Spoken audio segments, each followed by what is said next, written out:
in advance, I would make an advertisement, whatever I was going to steal the next day, and sell the items. I was doing it every day. If you ever steal from a company and you go to work every day, you are so paranoid. There's a prosecutor and she wants me to accept 20 years. They were like, you have to accept this deal. And I never knew how I got caught. Right. But my had actually turned me in. It took me a while to understand it, and then my next job was Nintendo, and I was 18 years old. At 18, and you worked at Nintendo? Yes. Doing what?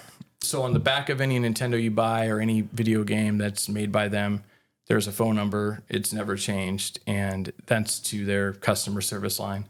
And back in the day, in the 90s, even the early 2000s, you could call that number, and if you're stuck in a game, they'd help you through it.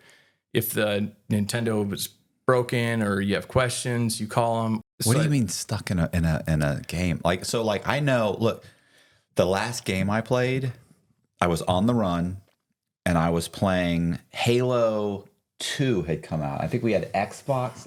Listen, you know, see this marquee kind of, that's the last time I played a game. So when you say they get stuck in the game, what does that mean?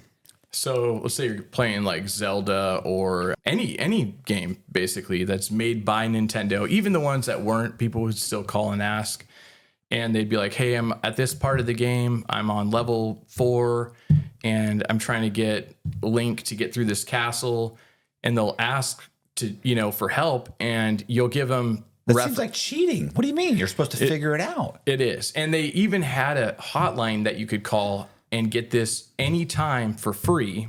They eventually changed it where it was a 1-900 number. So you had to pay for help by the minute. Then they changed it to like credit card, but they would ask us, and we weren't supposed to necessarily help them, but we're supposed to give them references and like links of places that they could go and get the help. But if they were really insistent or just annoying and kept calling, we just look it up and give them the answer. But the most common thing you did was you set up a magazine subscription or helped them with a broken Nintendo, and you'd try to get them a new one or bring it to get repaired. That was, Nintendo has like a 1-year warranty. I don't know what it is today, but I believe it's the same. And that was a common thing we did. So you worked like the customer help line. I did at first. Right. And then companies like Nintendo have these things called projects. And a project is where you're going to do a job. Like what I ended up getting hired for was through CorpCom, which is corporate communications and advertising, where you'll go and travel the country. And I got to promote the Nintendo DS had a game called Nintendogs. And so I got to go to North Carolina and show off this new game in the mall. And I got to go down to California and do it locally in Seattle. I could have gone everywhere in the country, but I was too young to rent a car. So I could only go to specific places where they were close enough where I could, at the time there's no Uber. So I had to take a taxi to the hotel and then to the mall. But the project is where I do this job, but I'm still employed through customer service. So I don't get paid their wage. I might get a little overtime, which you rarely got. And that's their favorite thing to do. A lot of businesses do that, where they have you do a project that normally you would get paid triple or even more than that, but you just do it because you want the experience. It's a lot of fun, and you don't want to answer phones all day. No one does. Drives you crazy. So I did this project, and then I went back where the project ended, and they were coming out with a Wii. I got promoted to consumer service admin. And when the Wii came out, the biggest problem at the beginning was people were throwing their controllers into the TV. I'm sure everyone remembered when that happened. Why? Tell them how Wii works. So the Wii was a handheld system where you held the controller, and it was sort of the first time where you were playing a game virtually. Like if you've seen Wii Tennis, people are actually swinging it like a tennis racket. And they had a wrist strap that came with the controller, and you're supposed to put it around your hand. And initially, when the Wii came out, the wrist straps were not very strong, and it wasn't super important to wear them. But people were letting them go and throwing them into their flat screen TVs. And this happened a lot. And there's a lot of people that have them on video. And there's times where they wore the wrist strap. There was times where they did not. But they like had like one little snippet about, please wear your wrist strap. And that's all they really said. But anyway, our job in administration was like problems like this, where someone said, oh, I have this really unique problem with my Wii. I think it might be a glitch. We found like one glitch the entire time I worked there. I don't even know if it was real, but people said that all the time. They just didn't know how to use the system. They'd send it in and we'd check it, put it away. And at this time I got promoted again. I was older, back to CorpCom, where I could give interviews, and I got to travel again and went around the country and promoted the Wii. I went to, same kind of states, California. This time I went to Texas, Minnesota, and could give interviews. And they only had a hand select people at that company that could give interviews. So it was a really great job for a kid. I was at the time probably 23 years old. Right. And eventually I got the same old story everyone else has. Just to give the fast version, got hurt, got the pain meds, got addicted to painkillers. And then you start to... How'd you get hurt?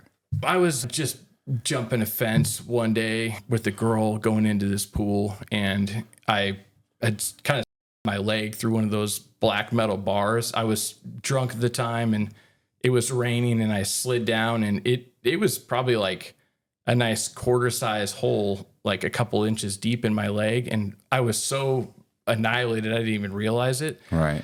The next day I woke up and there was blood everywhere. Like, it was really bad. And then like an infection came on, and it was like some of the worst pain I've ever had. And I went to the ER.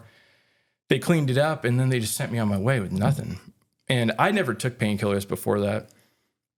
They ended up giving me some. I called my real doctor. He gave me some, and I was like, wow, this is great. It's just worth getting in the leg for. Oh yeah. Let me get a couple more times. But so I kind of found this, everyone says their little piece on your channel of what they think that it's like.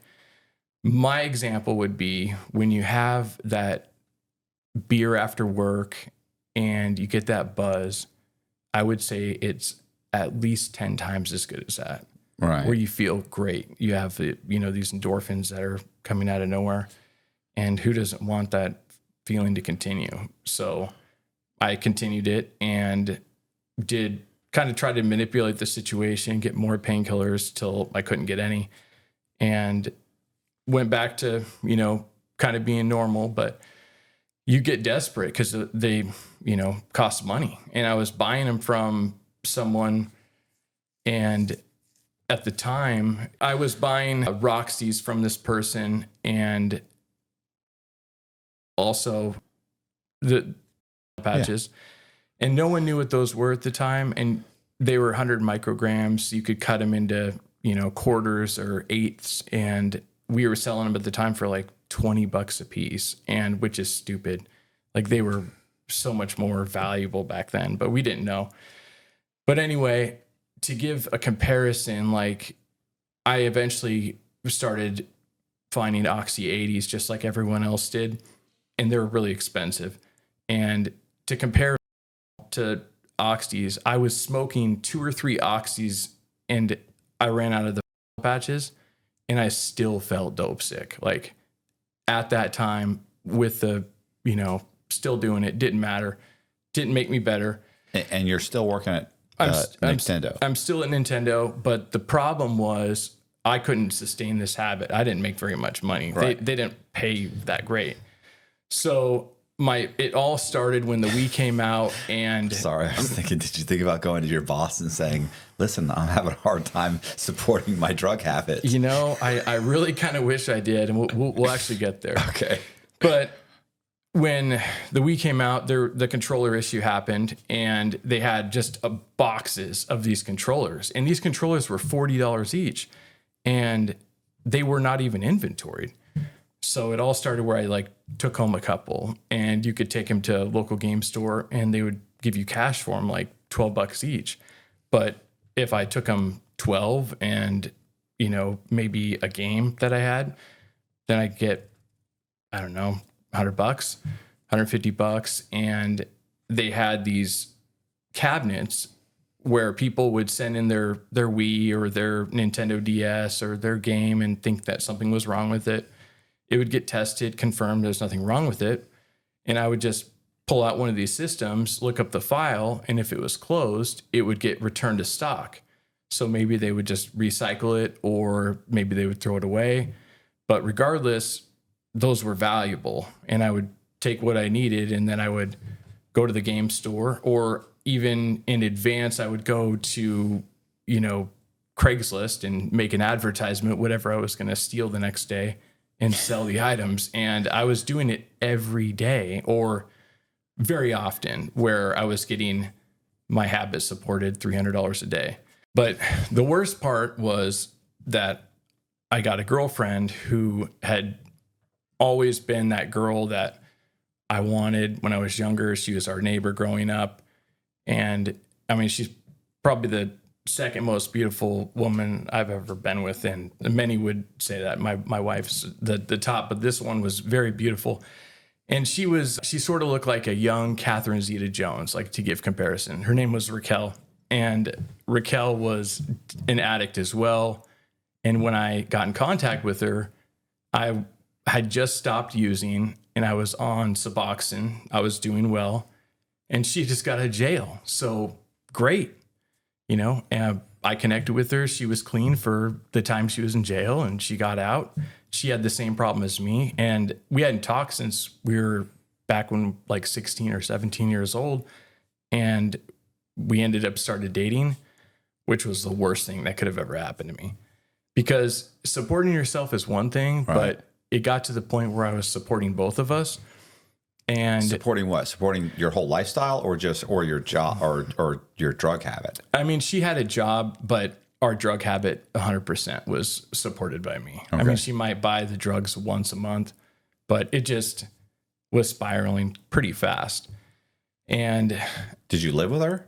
Yeah, we eventually moved in together, and my addiction got so rampant where I did something sort of what you did, where I created these fictitious people in the computer, and they didn't exist. And I'd say, so-and-so called today, and they have a Wii with this really unique problem and these games and these controllers, and they're really mad, and I'm going to send them a new one. So I'd create a material move, and I'd go over, they have a game store there, and I'd get these games and whatever I put on the computer, and I'd pretend like I was going to ship it to them. I'd print up a UPS label, and then I'd take it right on down to the pawn shop, or I'd sell it on Craigslist. And I was doing it every day, and no one was the wiser. But I'll tell you, if you ever steal from a company, right, and you go to work every day, you're so paranoid. You're just waiting for him to call you in the office, right? You are. I mean, there is the paranoia eats you alive. And every time you see him go into the office, like 3 or 4 guys, you're like, oh no, they must be talking about me. Oh, they must know. Oh, they must know. They're going to call me any minute now. And they never did. And they did find that the controllers were missing at one point, because the boxes eventually got emptied, and the number of claims versus the controllers was like 10-1. Right. Like, they were like, where did they all go? Well, I think maybe you should look at Colby. He's been acting. I think he has a drug problem. Yeah. And as a matter of fact, I think there's some patches in his drawer right now. That would have been a great idea. I mean, I never even liked Colby, to be honest with you. Colby, somebody's got to take the rap. Sorry. It's not a bad idea, but next time. Yeah. So I was doing this habit, and there were times where my girlfriend and I would get in a fight, and there's a number that you call into. It's directly to the managers when you're sick or something is really important. And it was saved on my phone. And we got in a couple fights where I was like, we're done. Like, it could have been the best thing that ever happened to me, but probably not. We'll get to that later. But she threatened to call him and to turn me in for stealing. And I'm like, if I didn't stay with her. And I'm not exaggerating. This happened multiple times, and it was like just like a gun was being held to my head, and at all angles. I mean, I'm not saying that I didn't love her at the time too, but that's insane. And there's like one time where she actually called, and like I had to rip the phone out of her hand, and they didn't call back or anything, but I'm sure they see who was calling on caller ID. But so this continues, and one day I go in and yeah, the worst thing, like I would say next to being arrested, like most scared I've ever been next to that day, or I guess maybe going to prison, but was when I walked in and I saw my manager and HR standing by your desk. And that's when you know it's over. And I was going to say, you're going to work, you're terrified the whole time.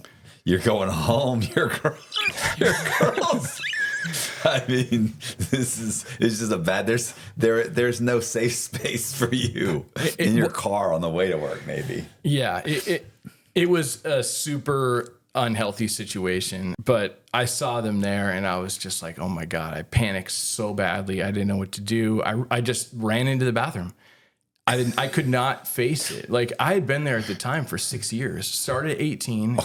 They hadn't hired an actual employee for like 5+ before they hired me and one guy out of a group of like 120 people. All of them were gone except for 2 of us.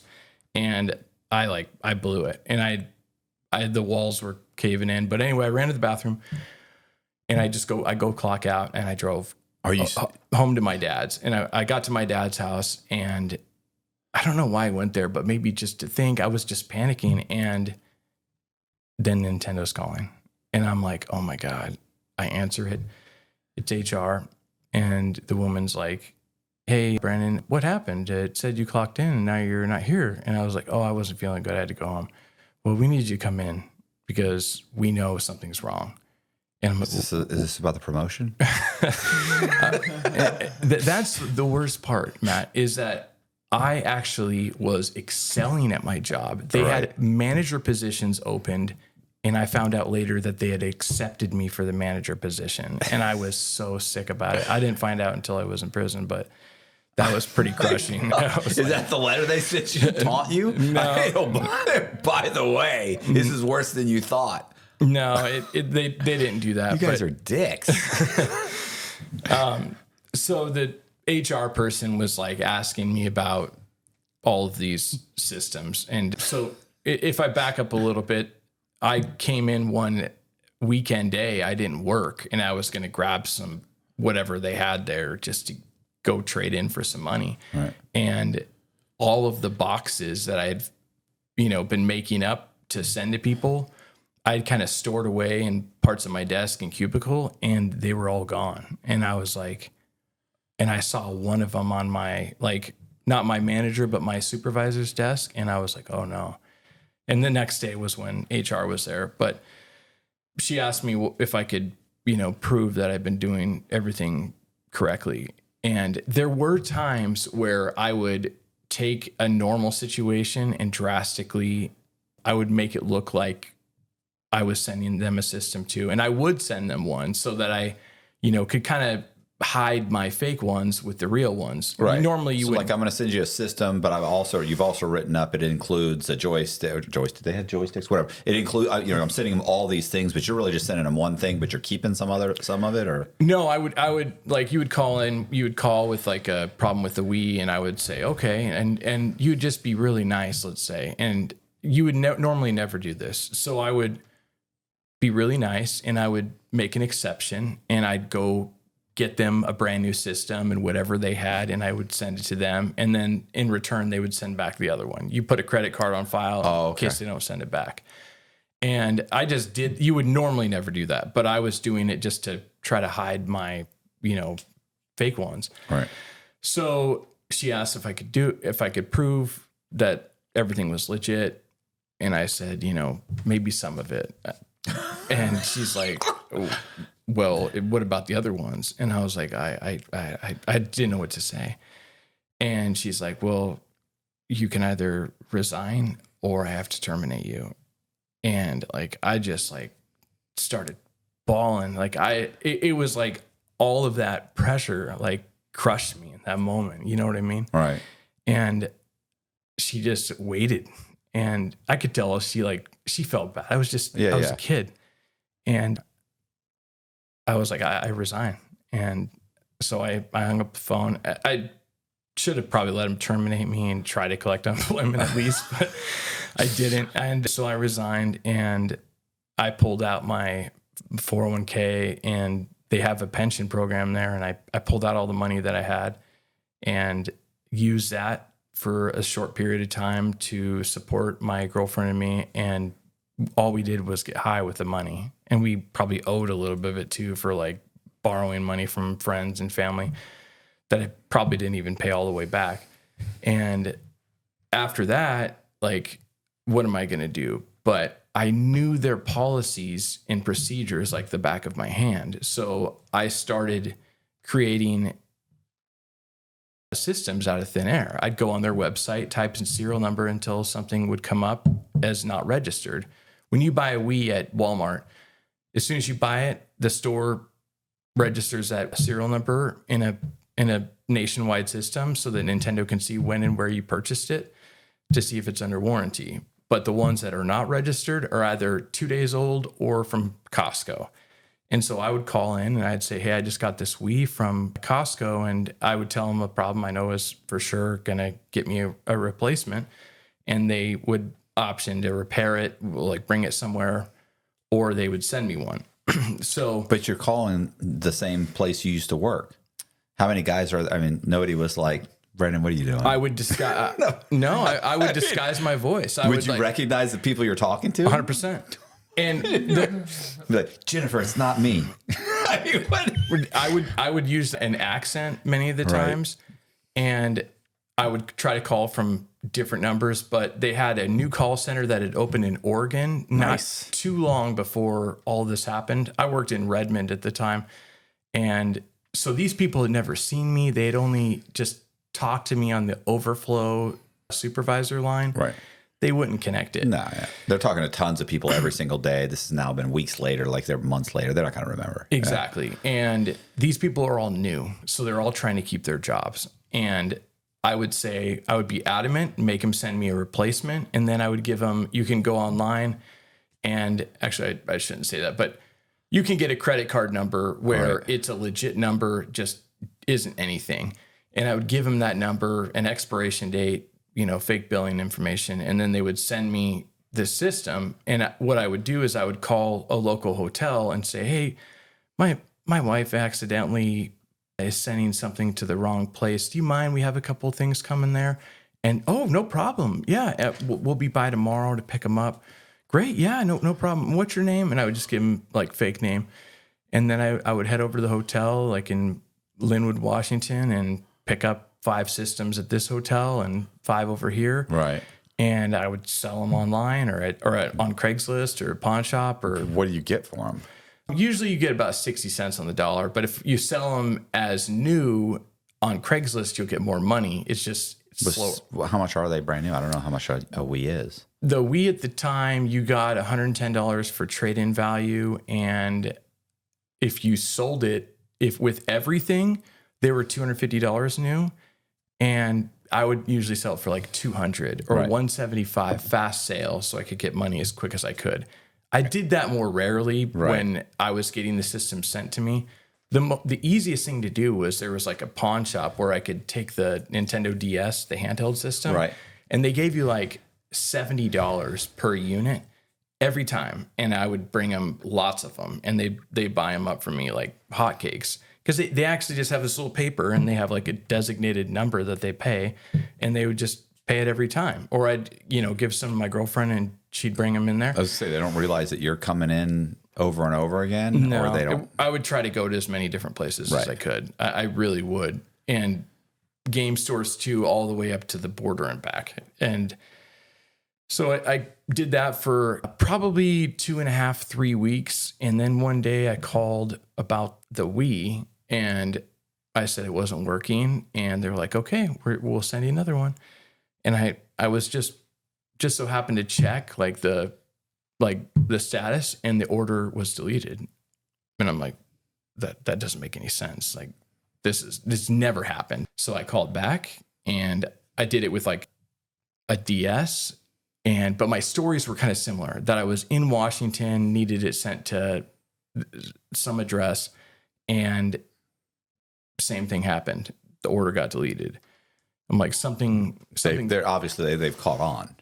They have. And my heart's racing. I'm like, I don't know what I'm going to do. And at the time I ended up getting I had an interview for funeral home, which could have been really great. Like, I'm not as good a salesman as you and some of the other guys, but I was really good at speaking with people.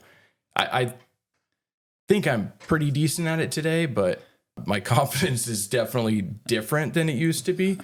But I was thinking that might have been a good gig, but I was so dope sick the day of the interview, I couldn't go. And they actually pay really well. That could have been great. Yeah. But the problem is the girlfriend too. Like, if I'm ever going to get clean, we would have never worked together. One of us is eventually gonna die, or the relationship will never last. And I don't go. I mean, I think I maybe asked my dad for money, and he told me no. And my dad, he's always been like the most solid guy in my life. But he's like, something is too much. Yeah, he knew. Yeah, and I'd asked everyone and their mom for money at this point, and they all told me no. And we were with my girlfriend's friend soon after, and she was sitting in the backseat of my car, and I had this little pellet gun, and she's like, God, you could probably pull a lick with this. And I was like thinking, maybe you could. So maybe she could. Yeah, maybe she could. Drive the car. You go in the bank. Well, like, what? The same day, she decided that she wanted to pawn some of her parents' jewelry. And so she went and did that and got some oxys for us, and then went into Nordstrom and was trying to steal clothes, and then got caught. But all of her pills were in our car, so it was a kind of a win-win for us. And we ended up making it like another day, and then we got sick again. And I was just like, I'm so sick of this feeling. I was like, I got to just get some money and get us ahead. So I had this great idea that I was going to rob my girlfriend's ex place of business, which was a tanning salon in Mill Creek. I thought this was a good idea. There's not a lot of people. There's one camera. And she hadn't worked there for months. And there was a lot of girls that came and went. And I went in there, pretended to be interested in services. Couldn't do it. I ended up going to the bathroom, like the stupid movies. And I like splashed water on my face. And I went out, had the gun in my sweatshirt. And I pulled it out on her, and she was like, "Whoa!" On who on the girl working? Okay. And no one else was there, and she's like, "We don't have much money," and I was like, "Give me all the money you have." It's like $100, right? And she's like, "You're really lucky," and I'm like, "Why?" And she's like, "The camera isn't working," and this was like a godsend. This could have been my one free pass, right? And I'm like, "Okay, great." But I'm not even covered up or nothing. Like, I'm just this stupid kid that thinks they'll never find me because I'm just this normal looking white guy, and which was the dumbest thing ever. So we go, and we don't even have like our cell phones out of minutes at this point. And I call. This is horrible. Like, I'm surprised you didn't say, "Give me 15 minutes on bed number 6." I mean, what's good? Oh, it was stupid. I mean, nothing. And there's a camera. And I knew there was a camera. And I know, even my mom used to give me shit She didn't know who you were, though? She didn't know? Nope, no clue. And she doesn't seem that upset. She's having a conversation with you like, you're doing, you picked the right spot. Like, she did. I mean, I don't think she felt that threat. Like, right. I'm not an intimidating guy, or I don't look like one either. And she obviously was not intimidated, right. But gave me the money. She did have a pellet gun. Yeah. So she didn't know, but she didn't seem fazed either. Right. But yeah, she gave me the money. I took the money. I called the dealer, we ended up getting like one pill, and we had like no money left. And I'm like, we got to go do another robbery. So we went. How do you keep saying we? I feel like you're doing the robbery. My girlfriend at the time was in the car driving. And so we go to a gas station in Marysville, and I go in there, I go to the bathroom because there was a bunch of people at the time. I would always try to rob the business when no one was there. Right. And like a coward, most of the time they were women like that I would try to rob because I mean, I didn't have a real gun. Right. And dudes want to be heroes. Right. And I found out later that they really do. But I go to the gas station and I pulled a gun and this woman's like really scared and she's like shaking. She gives me all the money and my girlfriend, I run across the street, jump in the car. We head north on I-5 and my girlfriend's like, and the cops are coming like the second one that just happened. And the counties are the same. That where I went was farther north, but they must have known it was probably the same person. And they're flying down the freeway and she's like, they know, we got to pull over. And I'm like, what? I'm like, keep going. And I'm like, keep going. And we ended up going to where my town is now. And I'm like, pull into McDonald's. And she's so frantic. She like pulls into the gas station. I'm like, get out of the car. And I was like, and so she gets out and she's like, they know. And I'm like, stop. It's going to be fine. I pull in the drive-through and I'm like, can I get a Big Mac and fries? And I changed my clothes and I was like really calm. And that's one thing that I learned about myself was that like when shit gets really bad, I can hold it together. But yeah, your girlfriend was not. No. Worst getaway driver ever. No, but she was like this ride or die. And her last boyfriend had robbed her espresso stand when she wasn't there, like did a burglary on it. And he went to jail. There's a commonality amongst her boyfriends. I feel like, or maybe it's her. I mean, I've dated some really whacked out chicks, but I've never once said, gee, you could rob a place with this pistol or with this gun. And I've had real guns. Like I had a concealed weapons permit and I've never had a girl go, you could probably rob a bank. Apparently she's had this conversation before. She had, yes. And she continued to have it later, but we'll get to that. So I do the second robbery and we get some money, we get some pills. It doesn't last that long. It lasts like a day. So it lasts that night, the next day, and the day after that, we're out of pills again. So I take her to work. She worked at a Tully's down in Issaquah.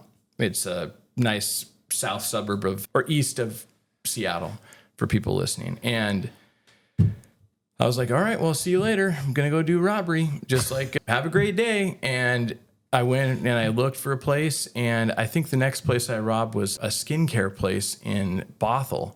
And I was still nervous. At doing it. Like once I had done it, I was okay. But before doing it, you're always nervous because you just never know what's going to happen. Right. And I was too nervous to do it. I went to the bathroom, did the same thing, splashed the water, dumb.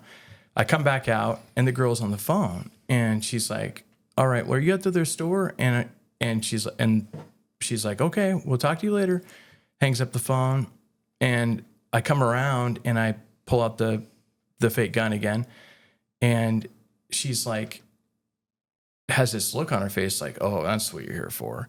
And I'm like, give me all the money. And she starts doing that. And now at this point, I have this idea that I'm going to take their phone also. So I have longer time to get away and unplug the phone that they have at the desk. Someone starts calling and I disconnect the phone. Like, don't answer that. And I'm like, go get your phone. And she's like, I will if you leave. And she was just like, just not a nice woman. Why would she be nice to me? Like I'm robbing her. Like, you got to be nicer. But she wasn't nice. And she's like, I'll get it if you leave. And I was just thinking, I have this bad feeling. I was like, she started walking away and I was like, I got to go. So I run out. At the time, I just traded in my car. I had an Acura RSX and I took it to Acura of Linwood to get something fixed on it and got a rental car. So I have this nice Acura TSX loaner car. And I pull out and all of a sudden cops fly in. Like I'm waiting at the light. It's like you can see the business very close by. And they're flying and they're do. And I'm like, what the hell happened? Like how did they get there so fast? It didn't make sense. And we'll get back to that later. So I go back to my wife's work. We get high, and So they still miss you. Okay. oh they yeah, still, okay. no, they missed me for a while. Now I don't remember every business I robbed, but it got to the point where I would take my wife to work, or not my wife. I'm sorry, my girlfriend, and she would go to work, or she would come with me to some places, and she would case the place. She really didn't drive anymore because she was so bad at it. And she would tell me if it was good or not, or bad, and then I would decide to do it. And probably halfway through my robbery stint, I go into this tanning salon in Mukilteo, and I'm about to rob it. And on the desk is a sketch of, it kind of looks like this black dude with a bandana, and it's like, be on the lookout for this robber. He's in the area, and it was me, but didn't look anything like me. And I was like, no, this is just, it doesn't feel right. So I didn't do this robbery, but I went to a Baskin Robbins in Lake City to rob it. And there were two girls working, and I pulled the gun out, and they both bolted to the back. And I like tried to open the register, and I couldn't. I didn't know what button to push. So I run out, and I didn't get any money there. So then I went to an espresso stand, and I just like walked up and I robbed it, and didn't even take the girl's tips. I just left her money. I took the business's money. I took her phone, and I said, give me some time to get away. And she's like, okay. And I threw her phone in the bushes where she could see it. And she ran to it as soon as like I was by my car, and she was calling it in. And I was like, God, I should have took her tips, man. Like, at least He hasn't paid being a nice burglar. no, I was nice robber. I was being a nice guy, and I was just so dumb and naive. And I did switch from like the pellet gun to airsoft guns, and I would paint the little orange tip black, but you couldn't tell. Like, I was thinking, if you had run into Jess, my wife, like you'd pull that thing out, and she'd been like, "Is that a CO2 cartridge?" Like, she'd have been like, "What are you doing?" yeah, most people most people don't know guns, but yeah, she does. So she'd be like, "Yeah." They would, and they would have just laughed at me eventually if I pulled it on the wrong person. Right. So then, like the next day, I go to Mill Creek. It's another Baskin Robbins. I don't know why I want to rob these Baskin Robbins so bad, but there's a guy. Baskin Robbins and tanning salons. Yeah, and I go in there, and this guy's like, just him, and I pull the gun, and this one looks very real. I'm also thinking about the skin kit. Hey, give me this, give me all the money, and give me something for this rash. What do you have for? Yeah, no, you're good. I'll take a double mint. The Baskin Robbins. Like, you got to think you just want to leave with something. I only got $80. Like, I got to get that and a couple of scoops of mint chip. I wasn't getting much money from these robberies, and this guy that I go in there, and he's like, he looks at the gun, and he could tell he thinks it's real, but he finds that hero in him. Oh shit! And he just starts screaming, "You!" as loud as he can, and the doors open. It's the middle of summer, and I'm like, just like, what the do I do? I jump the counter and beat him up with this plastic gun? Like, this isn't going to work. Right. So I run out to the car. My girlfriend's waiting, and I get in the seat, and she looks me up and down. She's like, "You didn't get any money?" And I'm like, "I don't really like this girl." No. Bro. And I was like, "Oh, I've never hit a woman in my life, but I was really close at that point." And I'm just like, wow. So we go off, and I can't remember what place I robbed that day, but I eventually was working my way to a bank. I told myself, like, I should have just done that from the jump, but I didn't. And I think I robbed like a clothing store in North Bend. And again, average amount I got was like $300. And I continued to do it. Eventually I robbed like a big grocery store. And I remember when I did it, I didn't ask for the bills under the till, which was really dumb. But the lady was cool about it. Even offered me like a little to-go bag, the little zipper things that they have. And I'm like, no, that's okay. I'll just take the money. And then as soon as I left, I heard her going, "Bob to check stand 5, Bob to check stand 5," because they don't have phones. And I ran out to the car. And this was like right across the street from the police station in Everett. Ooh. And no cops, though. They never got there in time. Like, I was long gone. And when I finally saw it, blue lights.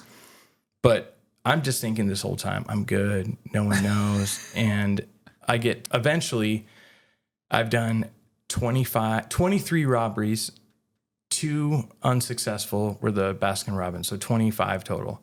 And my mom had seen it on the news. I guess the news was playing me every night they have this thing called Crime Stoppers up here. Yeah. Washington's Most Wanted.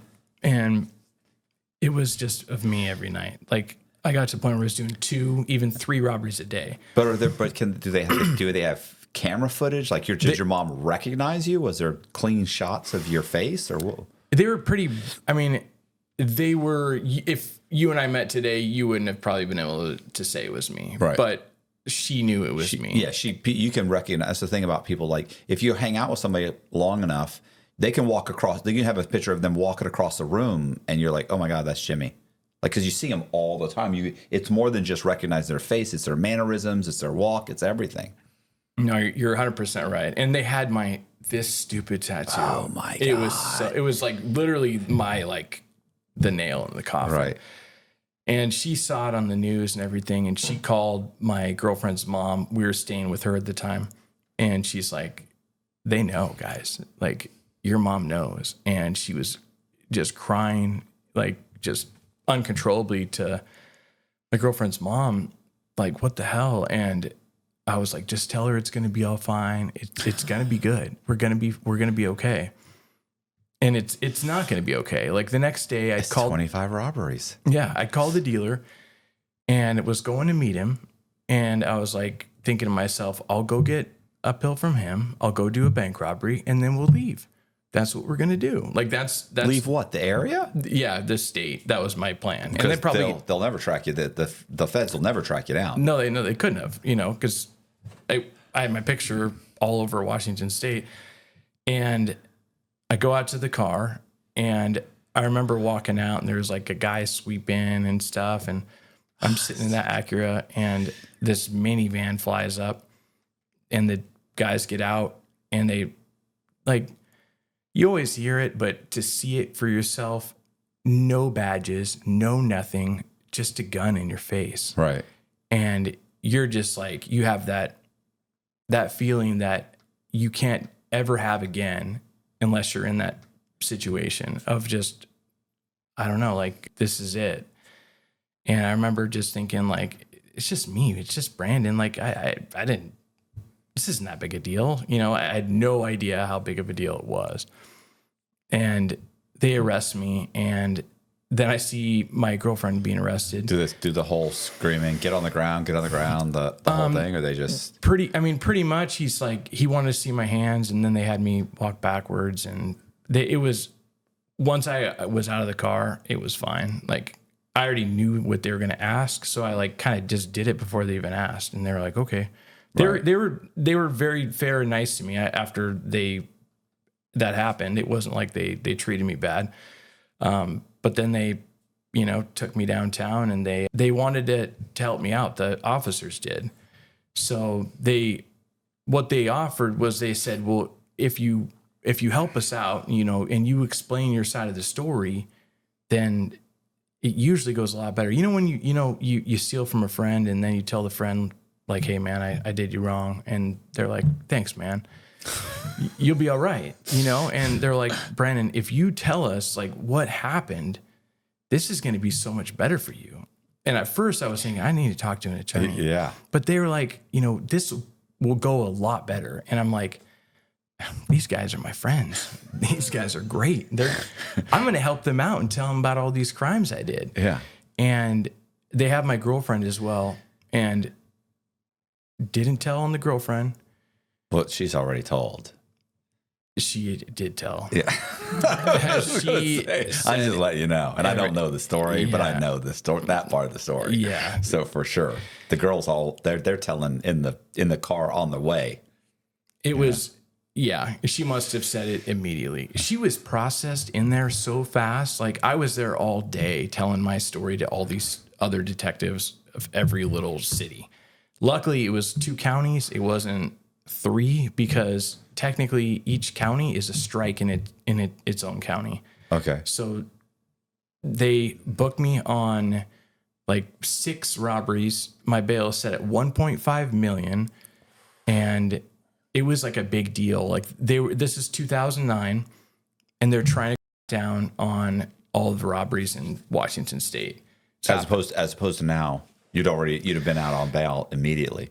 Yes, that's the sickening part. Is like, but at the same time, like, I am jealous of these guys that get these light sentences. But I think if I would have got that, I probably would have eventually used the same old stuff everyone else is using. I never put a needle in my arm or anything, but who knows? Maybe I would have one day. And I'm just glad I didn't. But I'm in jail, and there's a 3-week timeline where your felony dismissal date comes up, and usually your bail is lowered and they'll drop some of the charges. And they dropped one of mine. And then one of the guys is yelling at me in the pod. He's like, "Brandon, come here. There's some really hot girl out here for you." And I'm like, "What?" And I go, and my girlfriend Raquel is in the hallway, and she's like, I'm like, "Where are you going?" And she's like, "I'm going home." Like, I can hear her saying that. And I'm like, "What? Like, how?" And she's like, "I love you. I love you." And she leaves, and I go ask the officer, like, "Hey, well, how many felonies do I have now?" And he's like, "I think they dropped 1 or 2." And he's like, 4. And I was thinking, this is great. This is Friday. I'm stoked. Meaning my bail is going to go down. Like, I'm probably going to only charged with 1 or 2. And I'm going to do 3 or 4 years, maybe. And I'm really, really happy. And my dad and my stepmom pay for an attorney for me, for a private attorney. And I go to court on Monday, and I'm so happy to see my attorney. I'm like, "Ray, they dropped some." And he goes, "Brandon, they're about to file 10 on you, and your bail is going to stay the same." And I'm like, "What?" And he's like, "Yeah." He's like, and he doesn't argue for lower bail. He doesn't do any of that. All right. He's like, "It is what it is." And I'm just thinking, thanks for, arguing. I just don't understand why they don't just at least try, Right. at least make the judge say no. Right. But he didn't say anything. He just, whatever. But anyway, I go and I talk to him later, like the same day. We can have a meeting, and he tells me that there's a woman in King County, a prosecutor, and she wants me to accept 20 years. And I would do 14 and a half on it. But that's if I don't lose any good time. And I'm at the time, I'm 24 years old. And I'm like, 20 years? I have never been in trouble a day in my life. Not one crime, never been arrested, nothing. Like, I had some speeding tickets. That's it. And I'm like, this doesn't make any sense, over a fake gun. And I was even able to prove the guns were fake. Like, I had to give up one of them to my friendly police officer friends that helped me out. And so I got the 20 years hanging over my head. And my attorney, every time I call him, every Friday, it's the same old stuff. Like, "We're working on it." Eventually, I call him one day, and he's like, "We got some good news." The prosecutor, who he hated, he said she was a bitch. He used to work with her. He was a prosecutor before. And he said that she had stepped away for mental health reasons. And great. So there's a new guy, and his name was Craig Matheson. He's a judge now. And Craig said he would accept the 14-year, 3-month sentence, which is the highest sentence you can get with max points, treating you like a habitual criminal, right? Like, I'd done this my whole life. Right. And I'm like, that doesn't make sense. I'm like, well, I could at least ask for the low end, which is 10 years, 9 months. So I would do like 6 and change. And my attorney's like, "I don't think he's going to go for it." I think he'd already sold me down the river for someone else. And he's like, "But I will ask." And I'm like, "Okay, I really need you to do this for me, Ray. I need to be able to go in the courtroom and ask for a lower sentence." And he's like, "Okay, I'm gonna take care of you, Brandon." And I call back a week later, and he's like, "No." And I even offered, "What if we pay the restitution right now? Like, what if I just beg my family to just pay it for me?" Right. It wasn't that much. It was like 10,000 or something. And they were like, "No, you have to accept this deal." And I also want to go back. I never knew how I got caught. Right. But my mom had actually turned me in. Okay. And I understand, like, at the time, like, You can understand that. You got to be able to understand that. Like she's waiting for you to get shot, bro. You're gonna walk in one day. You're gonna walk into a bank and you're gonna get yourself shot, or those cops are gonna pull up and they're gonna shoot you, or they're gonna pull you over, or you're gonna do a car accident. You know, like you can understand that. Like I couldn't be mad at my mom for that. At the time, I was, and it took me a while to understand it, but I did, and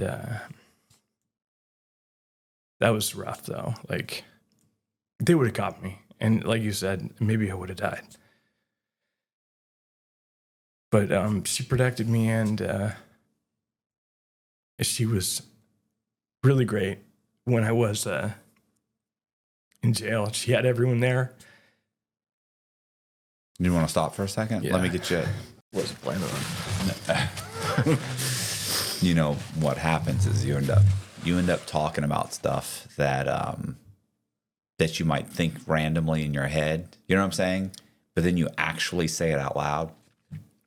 I can mentally have all kinds of conversations, but the moment I start to talk about it, boom, waterworks. Yeah. Like you know, because most people they'll go their whole life and never reflect back on certain events, and then they'll talk. And then suddenly you're sitting there talking about somebody, and they're like, "I don't know what's happening." Then they have this reaction, like, "I don't understand what's going on." Like they really just genuinely, like, "I don't understand." Like I've thought about this many times. Yeah, but you actually have a conversation and talked about it with somebody, and boom, Yeah. fucking hits you. Yeah, definitely. It hit me pretty hard when I was there. Like, it was in the news too, like that she turned me in, and I was frustrated because my mom is like, she had some mental health problems, but not early in life, but later, and she liked being the center of attention, and I kind of thought it had to do with that, but like at the end of the day, like, what's gonna save your son? And she just basically just tried to do that. Like there was no reaching out to me. I wasn't coming around for her. It wasn't gonna end well. Well, so. even what your thought process was, I'm going to rob one more place and then we're going to flee. Like you're not making good decisions. You're getting in deeper and deeper and deeper. Yeah, it was just I was gonna bury myself, like, you know, head to the bank. Eventually, I was gonna rob the wrong person. Yeah. Maybe one of these girls or these people are gonna come in with a concealed weapons permit and just blow me away. I think. Oh, did you see? I mean, you watch these things all the time. There's people in a little, you know, like a 7-Eleven, not 7-Eleven. I think it was more like a Subway. And there's a couple of guys, and they're just sitting there eating. And the guy comes in with a gun and robs the place. And the guy's walking around telling people, "Give me your money, give me your money." And he turns around, and one of the guys just pulls his gun out and bow, bow, bow, bow, and just shoots him. That's it. I saw that video. Yeah, I know what you're talking it's like, about. Yeah. holy shit. That dude he thought he had 100%. If you asked him, "Do you have this situation under control? Are you in danger?" "No, I got this." He didn't have it. No, he didn't. And if I would have been in that video, that same guy, I would have been the piece of shit that died. Like, Yeah. me and the guys that do that. Like, Yeah, I don't have a problem with the guy that shot him. Like that's like, you're right. You're not taking all my stuff and taking everybody. If you have an opportunity to stop that person by using force, so that's it. That's when you walked in there, that you knew that was a possibility. You know? I did. And you make quick peace with it. And I tell my wife this today, like, I miss being ignorant sometimes, where you just assume the world is a certain way and it's easier to live in a way, where I just thought, oh, never happened to me. He'll be okay. Yeah. It'll work out. And it didn't, but I thought it would. But anyway, back to the sentence. So courtroom was full. I had a lot of supporters there. Some of the victims' families were there, I think, but I didn't do any of them like any wrong. Like there were a couple that were traumatized from it. And I couldn't imagine what that would be like to be robbed one day. That wouldn't feel good. And I wasn't always like super nice, but I never like said, "I'm going to you" or anything crazy. Like I didn't feel like it was necessary. But the judge was like, he waited for a second, and I read I had a prepared statement, and I read it, and I thought it was decent. That victim that wrote, or that knew I was suspicious, wrote a letter to the judge and asked for me to get the max sentence. And a life sentence forever. And I'm like, really? You really think that's justified for a first time offender with A BB gun? a fake gun? Yeah. And I'm like, where you were in zero danger and I didn't harm you in any way. And did I mention that she had called the police on the phone? Oh, when you were When I suspicious was and walked in. suspicious. Yeah, okay. And she was smart, but she just seemed like the type that was just kind of a nasty person in life. But Well, there's always those people that no matter what somebody does, they should get life. They should be executed. They should be, it's like, okay, stop. There's levels, there's degrees of crime that deserve different punishments. And you always think the person should go to jail for the rest of their life until it's your son or it's your brother or it's your dad. And then suddenly it's like, no, he's a good person. You could give him probation. What are you talking about? When it was the other guy, you said he should get life. No, but he's a good person. Well, the other guy, people think he's a good person. You know, no, like people don't think they do that rush to judgment. No, 100%. And judge gave me he weighed it and he's like, I have to just go with the high sentence. But he almost gave me the low end. He was really close, at least giving me less. And so off I went. And 24, Which was 14 years and 3 months. 14 years, 3 months. And the good time, you would do 9.5 years, which is what I ended up doing. So yeah, I get to prison and everyone's telling me, don't worry, they just opened this new facility. It's called Coyote Ridge. Everyone's getting these overrides to go to medium because the way that Department of Corrections in Washington basically does your time on your risk level is what your crime was, which was violent, how many you did, and your age. So I lost points on my age. I lost points because of the crime. And because there was multiple, they treat it like I had a history of the crime, which is so dumb. But I was gonna say, to me, and the nice thing about the feds is typically sometimes they'll consider them a spree.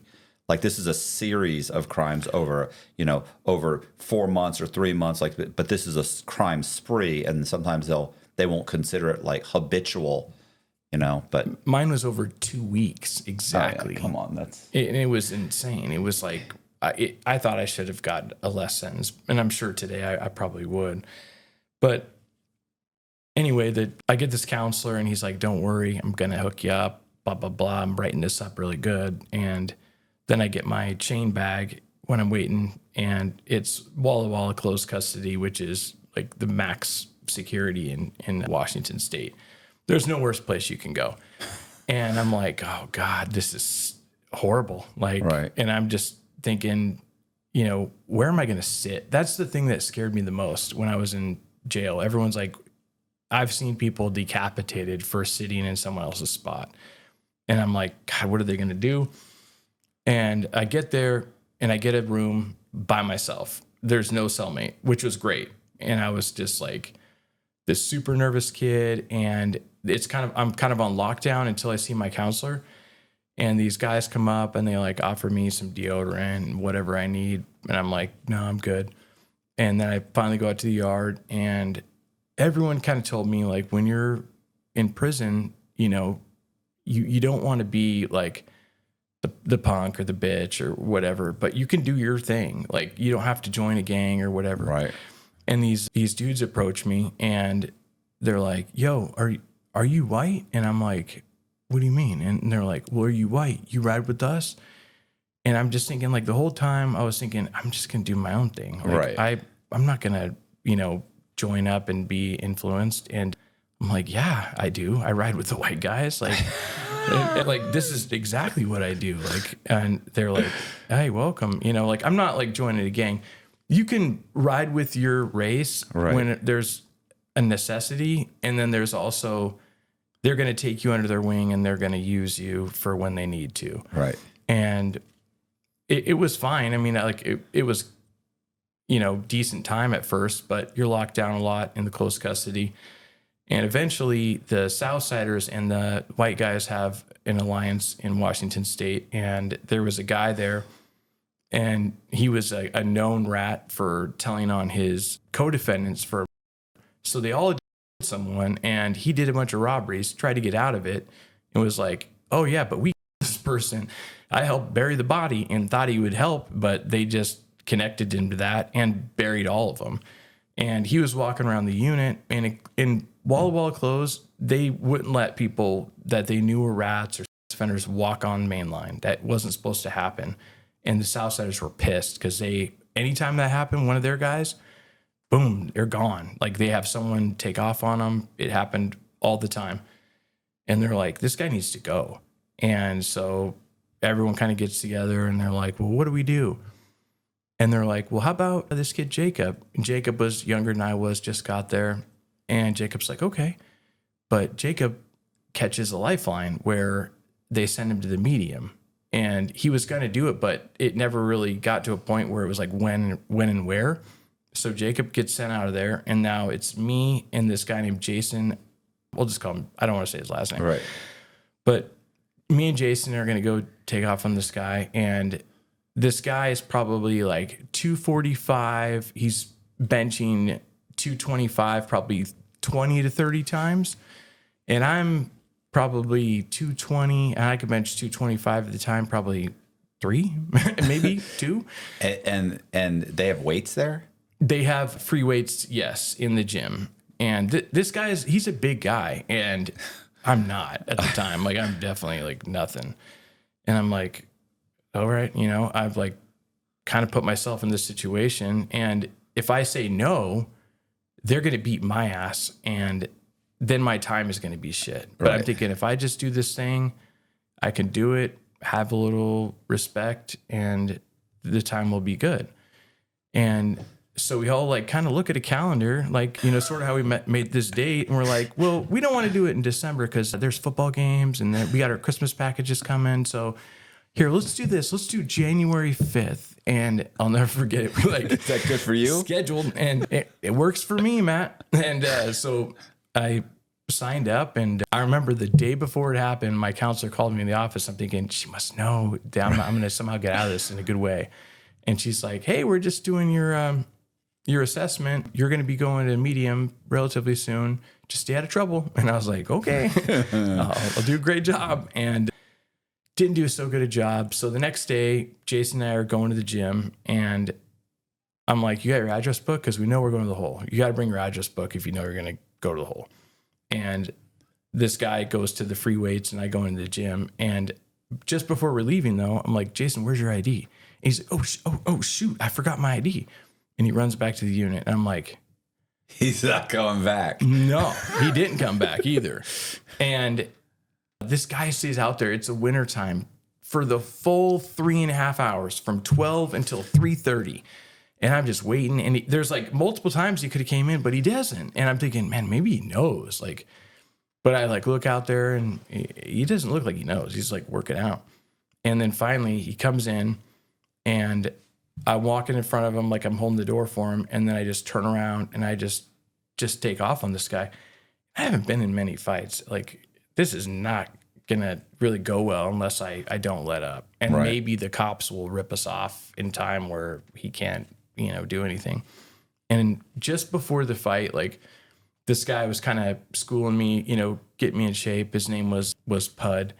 And he's a good dude, but Pud was like, Brandon, this dude is not going to fight you. He is going to run and tell the cops he's a rat. Right. That's what he's going to do. He's going to run away.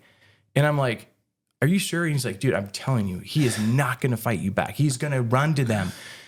And I punched this guy probably like 10 plus times. And then because he's like struggling with this jacket and, trying to get it off where he can fight me back.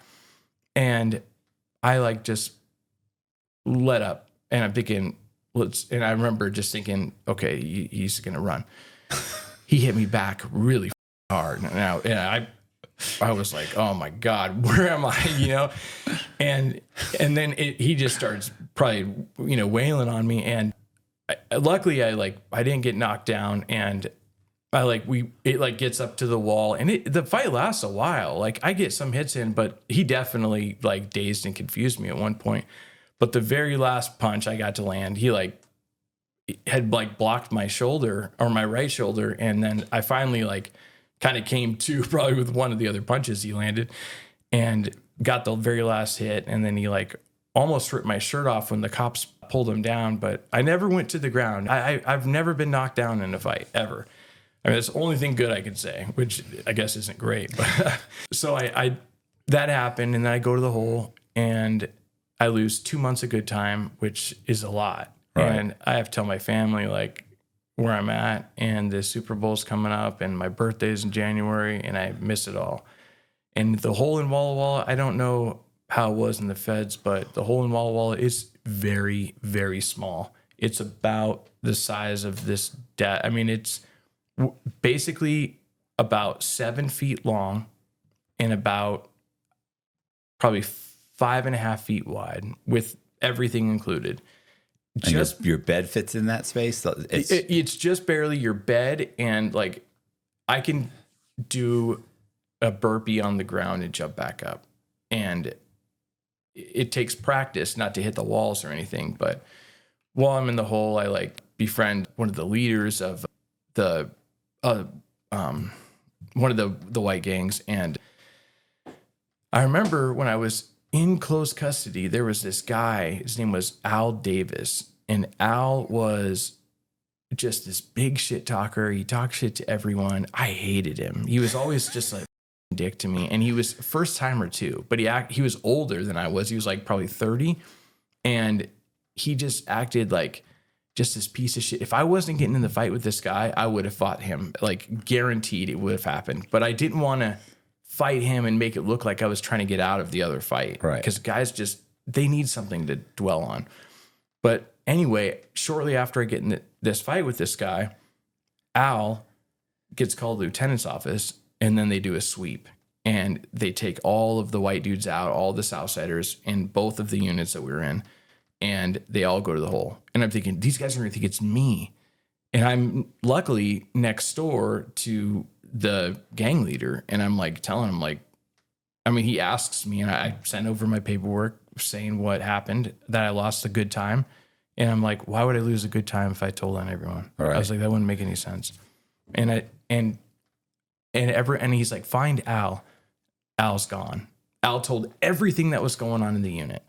While I was there, when I first got there, I wanted to get a cell phone, and they take those so seriously.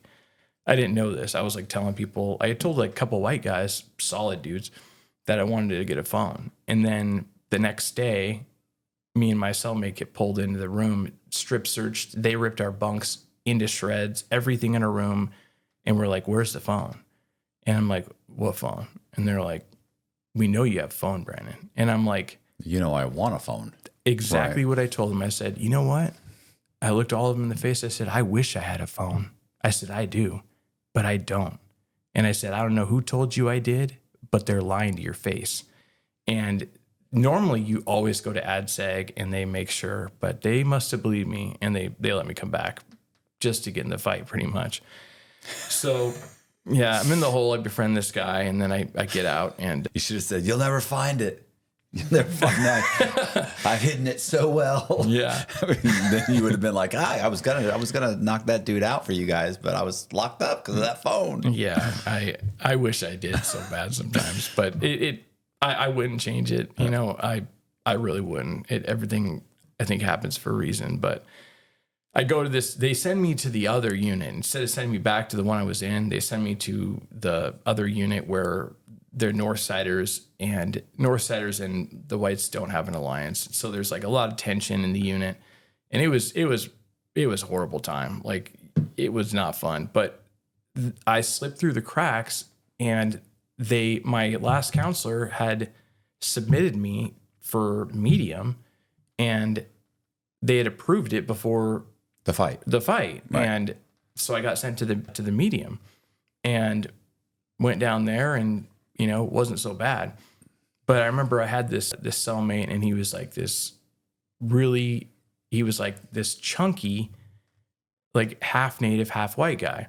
And he's like, talks this big game, how he was, what's it called? A dirty white boy at Lompoc, and he ran the yard. He said he killed someone and up his own hand to make it look like it was self-defense.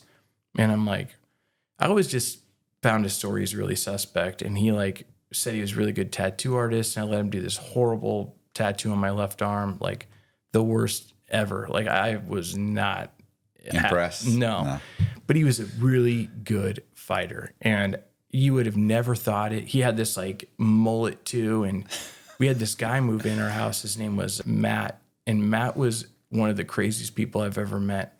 He tied up this guy and him like 50 times, and he doesn't know why he did it. And they gave him life, but Matt must have been somehow smart because he went back eventually 5 years later, and they dropped it down to manslaughter. And I'm like, how? And how's that possible? I don't know. I don't to this day. But Matt would sit there and start talking to you about like the weather or something. And there was no changing that topic until he was done. And if you try to interrupt him, he would just keep on talking. He was insane. But he was this like really buff dude. And he said he was a really good fighter. But I remember him and my cellmate got in this really good fight. And it wasn't like they weren't punching each other in the face, but the chunky native guy was winning like the whole time. And then at one point, like I sparred with him and he kept inside leg kicking me where my leg was the most bruised it's ever been in my life. And like he was really good. And so I couldn't do nothing to him. But eventually I learned one thing in prison, that everyone's karma comes to them. And he was going to have this dude who was probating below him up this guy on the yard. And the dude he was going to have him was a good dude. There's nothing wrong with him. He's going to go home in a few years. You do that, the guy dies. He's doing life. Or he's getting 10, 20 years added minimum. Right. And he was going to up this guy over like a lame debt that the guy owed to my cellmate. And everyone found out about it and was like, what everyone was like, dude, don't come to yard. And I remember he just stayed in the house for weeks. And in prison, you have to everything lasts in cycles. It's like they all focused on him for a couple weeks. He wouldn't come to yard, but no one wanted to run up in the house and try to fight him. They just were afraid to. Eventually, after a couple weeks, he came around, but that traveled everywhere. And the rest of his time, people were like, give him the cold shoulder. They're like, we ain't talking to you, dude. Right. Like, you're trying to throw away this. Everyone liked the other guy. Right. That's why they were so mad. Luckily, it didn't happen, but it didn't matter. Like, if it had happened, they would have crossed my cell. For sure, he would have been stomped out in the house, but didn't happen. But I found out actually just recently that he just kept on doing what he did and stuff, threw his life away, and then fought the wrong person and got shot. And but Al Davis went to every yard he went to, he disappeared from. He checked in every place he went.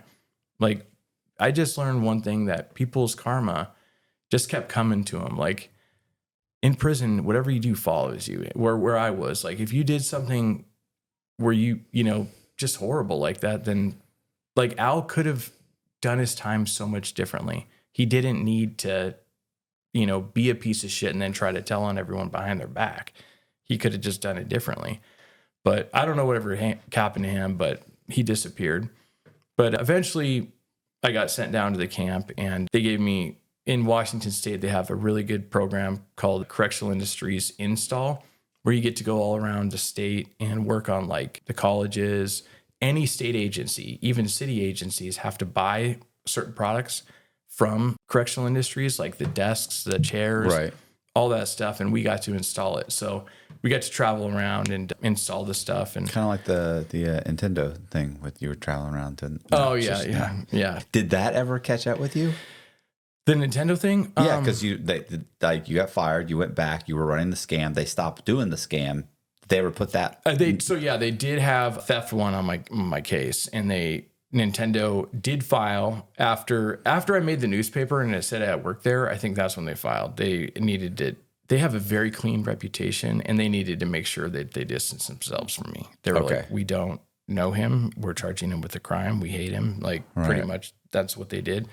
But I had to pay restitution for the items I took, and I didn't plead to that crime, but it was on the list of crimes. But the agreement was that they wouldn't press charges for that. It was a theft one in the first degree. Yeah, they have it's minor in comparison to what you were facing. 100%. Right. Yeah. So it was like it wouldn't have unless they bow-legged it. They weren't going to do anything about it. Yeah, I had a bunch of like credit card fraud charges. They were just like, we're not even worried about that. Like, Yeah, we got you on so much other stuff. Like that's nothing. We're not even charged with these.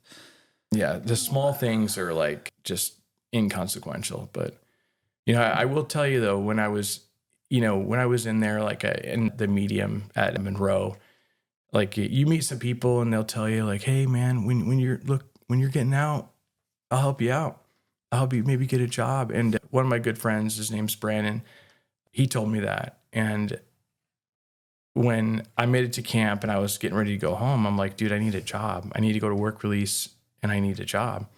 And I asked, I called Brandon, and Brandon was one of those guys that got out, like hit me up, put money on my account, sent me packages, was a really good friend.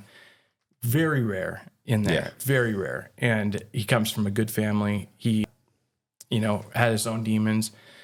But Brandon was like, let me make some calls, and got me a job working for like one of his best friends doing construction. And then after that, like after I, went there, I went somewhere else. And now Brandon and I work together. We have our own construction company. We're partners. I mean, he's definitely the smarter one. He's really, really talented, but you can really meet some really smart people and great people in there. And I have another friend named Reed, and Reed will do anything for you. You can meet some really good dudes, but Reed was a really good friend. There was a number of us that all worked on, or we all were in the camp together, which is basically you have 4 years or less, you're considered low risk. And Reed was one of the very few people that I'm still friends with today. And Reed's one of my best friends, same with Brandon. But one thing that just sucked is like you friend all these people on Facebook that you were in, prison with, and they go back, they die. Oh yeah, they got shot. Like it's, and you just, eventually I just stopped friending them because I was like, I can't, this feels like so unhealthy. It's so fast. And one of our really good friends had someone, that's why he was in prison, did 20 years. He was a kid, got out when he was like 39. And within a year, he got back on and someone else. And it was like one of Reed, my really good friends, and his name was Paris. We thought he was like, I would have bet on him to never come back. Right. And in a year, like he says an accident, maybe it was, doesn't matter. You shot someone, you had a gun within a year. Yeah, what do you have a gun for? Exactly. What are you on drugs for? What are you in that environment for? It was crushing. He was at, Reed's wedding, and like I invited him to mine, and it was just like, it crushes your soul sometimes when you see some of these guys, just, it's gone. And he somehow thinks that he's going to get out still. And they gave him 35 years. It's like, you're done, man. Like, how much time did you do total? 9.5 years. Okay. I did. Yeah.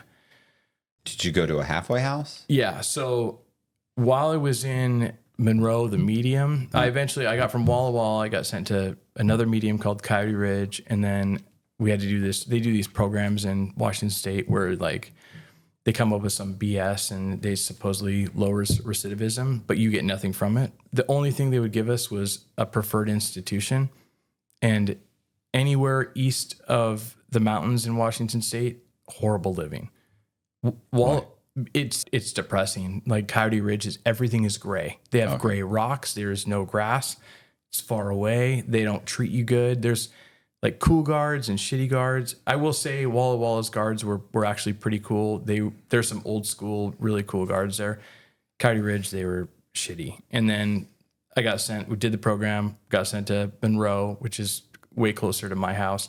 And while I was at Monroe, a woman from the LA Times named Harriet Ryan reached out to me, and Harriet wanted to write a piece about all the opioid epidemic. And I heard one of your recent guys, say he was one of the early Purdue Pharma plaintiffs. Her story is what led to that whole like thing really blowing up. Like she was a real journalist, a really good person. And when I was in the camp, I'm trying to get to a halfway house where I have 6 months left so I can save money, get things going. Right. They're not giving it to me. They're doing this. I forget what was happening, but they're doing something different. Oh, they're closing down some of the halfway houses because of budget cuts or something, but they still had some open. And I couldn't, there's one person in the entire state that's in charge of it. And I had people asking him, bugging him, and he wasn't doing anything for me. So I reached out to the writer and I said, hey, I'm really stuck. Like, is there any way you could maybe do something for me? And she's like, Brandon, I'm going to write him a letter and I'm going to say, I'm going to write a piece about why people continue to go back to prison. And I'm going to have your name on it if Brandon isn't going to this halfway house. The next day, my counselor called me the off, or it was right after it was delivered. She certified delivered it. Right. It was like a day or two later. And the counselor was like, Brandon, you're going. And my brother's like, yeah, I think my calls must have finally got through to her. And I'm thinking, you called her like 10 times, dude. She didn't care. That letter definitely took care of it for me. Last thing they want is bad publicity.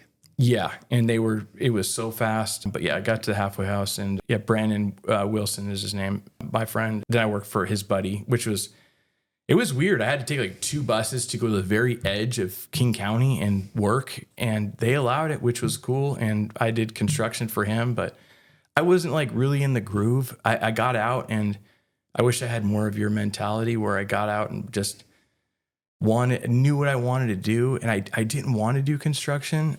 I wanted to do a kind of a desk job because I was good at that before, but I didn't. And I don't know what it took, but eventually I started doing side work for my friend Brandon later on.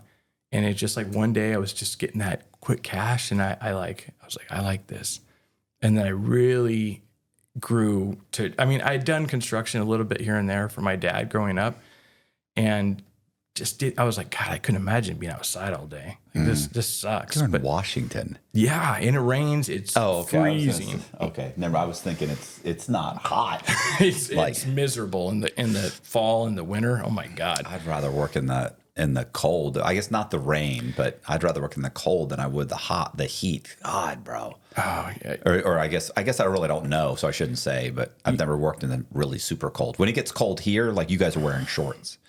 You know? Oh yeah. No, I understand what you're saying. Working in this humidity would be very difficult, but it's 38. It's raining. It's windy.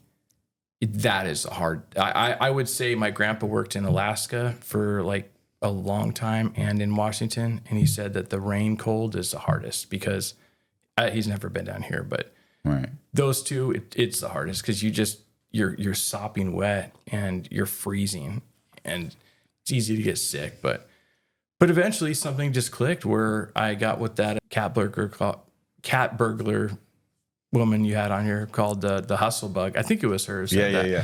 And I got that, and I just started like really growing an affinity for it and just absorbing everything I could, and worked for some big name construction companies up there on some really beautiful houses, like Aegis Living owner. He's a billionaire. Worked on his house. The guy who made Counter-Strike, one of those guys, worked on his house. Like really top end houses. What is Counter-Strike? I don't know. It was a video game for PCs. It's made by a company called Valve. It's one of the very first person shooter games. Did you tell him you used to work for? Did you tell your story? I didn't tell him my story. You should have. No, but yeah, my manager befriended me when I was in there. Like, not until I got to the camp, like 6 years in. And then she told me, yeah, Brandon, we had picked your name for that manager position. You know what kind of hurt, though, is she's like, there were so many times where we almost pulled you in because we knew you were using drugs, and we never did. And I'm like, well, that would have been nice. Because I had benefits-wise, they were phenomenal. I could have gone to, like, any of those treatment facilities you see on TV, and it would have paid for it. And it was like carte blanche. It was really good. Yeah, but you wanted to want to quit too.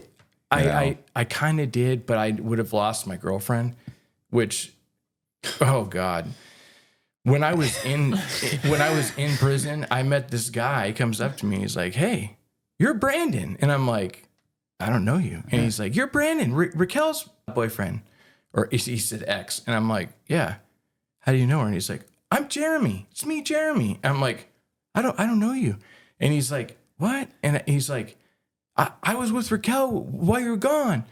And I'm like, were we supposed to be friends? Like, Yeah. I'm like, Does that make us friends? yeah. And he's like, oh yeah, and he's like telling me like, I did these robberies too. And I'm in prison and she's out there. And I'm like thinking, wow, that's an interesting story. She bumps into a lot of robbers, or she creates a lot of robbers. You know, I would say that it was our fault, but Yeah, but she wasn't saying, no, there's a better way. Let's quit. Let's go to rehab, get out and start our lives over again. No, that never happened. My ex-girlfriend, after the Jeremy thing, she was on my email list where I could email her, and Jeremy was really insistent that I try to talk to her because she wasn't trying to talk to him. And I messaged her and I was like, I waited till he left and I was like, hey, Jeremy was here and I ran into him.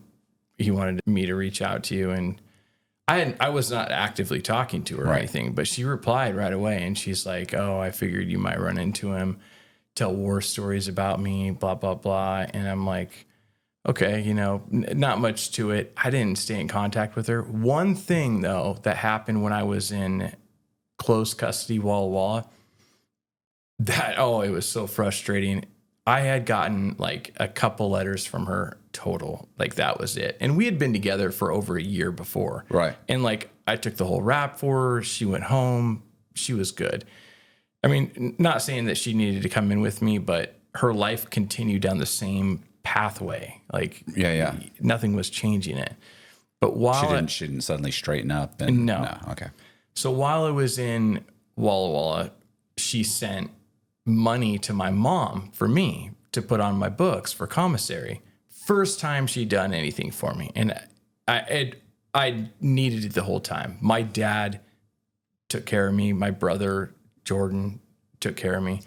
And I had some other friends help me out. But she finally sent money. And my mom called her and she wasn't responding. And she said it's for Brandon. And she didn't know specifically what. And my mom didn't hear back from her and knew that she was kind of hard up for cash and ended up sending it back to her. I was like, you're telling me she sent you money for me and you didn't put it on my account? Right. And you sent the money back? I said, we will never see that money again. Ever. Right. She ended up, the ex did do one thing. I think at the next institution, she bought me a tablet, which was like $50. Right. So she did do something. And then I really didn't have any more contact with her. She ended up getting with a guy, and I believe they live down near Miami somewhere, but she sent me, like, this is a cruel thing to do. And I was never mean to her, cruel, ever. Like, I was really good to this girl. She sent me pictures of their wedding. Like, I wanted to see him with like her and her new baby. And I'm not like hating on this guy, right? But he was a horrible looking dude. Like his eyes were like both ways and he had like the mullet, but apparently he was super rich. Okay. And I was going to say, yeah, I was about to say, maybe he had a good personality or. Yeah. And I heard through the grapevine, she was on and off the whole time. And then I got out and her mom was like, she loved me. Her mom always thought the highest of me because she knew like me as a little kid and she knew that I took the rap. Times. Yeah. And I took the rap for her daughter. And the husband was so jealous of me. Like she was not allowed to talk to me or nothing. Sort of like I'm sure relationships at some point where you don't want your ex talking to an ex. Right. And I haven't talked to her in like since my wife and I got together. But I did talk to her a little bit once I got out and she seemed like she was doing okay, finally on the straight and narrow. I think she's had like 3 kids now, but I did hear like she would like constantly up until almost COVID was just finally doing okay. That's the last thing I heard, but I don't know anything else beside that. But Yeah, it just is one of those times where the state's sparing someone that probably should have got a little time and maybe straightened out their life. Like, she's lucky to be alive, in my opinion. But Well, she'd already gone to jail at least once, because you said you met her straight out of prison and she had done time, remember? And you said she was clean. correct. Yeah, she did. She got 90 days in county and she did all 90. And Right. I'm like, why'd you do all 90? And she's like, oh, I get in fights. And I'm like, dang, like, she was savage, you know. She didn't put up with any shit or anything. I give her credit for that. But I got one.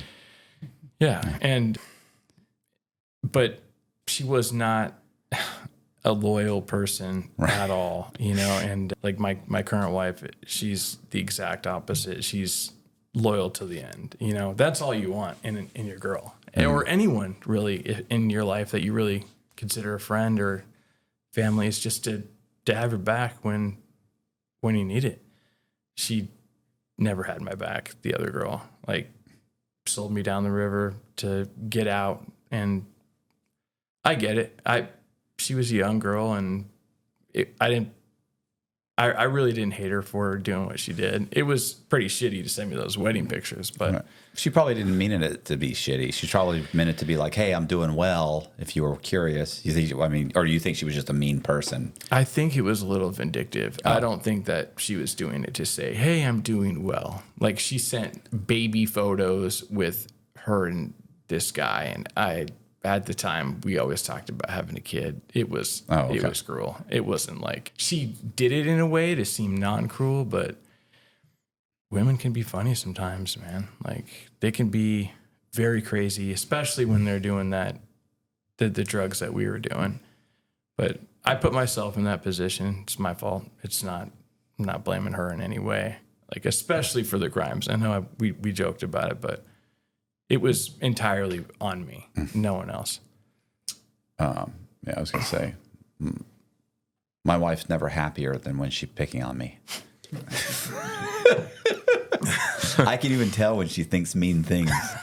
She'll look over at me and she'll grin. I'll be like, what mean thing did you think just now? She's like, nothing. I'm not going to say it. Some people they're just mean spirited.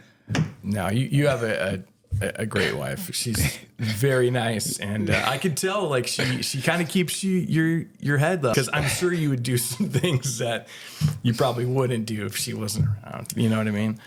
But I just think that it sounds stupid, but everything happens for a reason. I think that eventually I would have probably died, and somehow someday, for doing a dumb robbery or doing the wrong drug. I don't know, but it led me to where I am now, and I'm very happy. I can honestly say that. Like, life can be tough sometimes, and like we were talking about, like, there's days where you forget for a second, but then I go to bed and I like have a nightmare about prison or something, and then it all comes back to me, and it's about something that didn't even happen. That's the weird thing. It's like I still have that cloud over my head. I don't know why, but it's never gone away. I was going to say, Jess mentioned, I want to say it was last night. She goes, do you ever, like, kind of almost forget about prison? Like, you know what was there, obviously, but like that portion of your life seems so small now.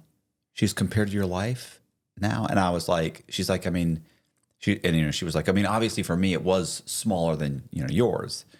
But she's like, do you ever think that? Or because you realize how much of a chunk of your life that was? And I was just like, God, I don't really thought about it, because I don't dwell on it that much. But it's like it was a massive amount of time that I really don't focus on that much. It seems like it definitely, I definitely can, I remember and I think back to it, but it does seem like it's taken such a back burner and it's become such a small portion of my life, when in fact it was a huge portion. It was a huge, almost 13 years. That's a huge portion. You're what, almost 10 years. You know what I'm saying? So, I mean, I get what you're saying. Like, it seems like, I don't know, like sometimes I forget about it, and like it doesn't seem like it's weighing on me that much. Every once in a while, I'll tell a story about something and it'll hit me, it'll be hard to talk about or think about, and it'll come back like in a rush. And then, but for the most part, I feel like it's the further it gets away from me, the smaller it is. It's not like it has a huge influence like it did.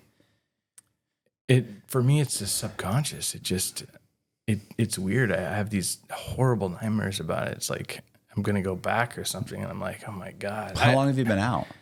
5 years, five and a half years actually. But I don't know what it is. I still have a couple friends in there, but I haven't gone and seen him. One of my friends really wants me to go see him, but he got out, got a job at Costco, and he got fired. He got on drugs again, but he got fired for just being late. Just an idiot. And he's a good friend of mine, but he wants me to go see him. I probably will eventually, but I don't know why. Like, I don't think about it during the day. If anything, I think about, if I do, then I think how you do, where I'm like, thank God I'm not there.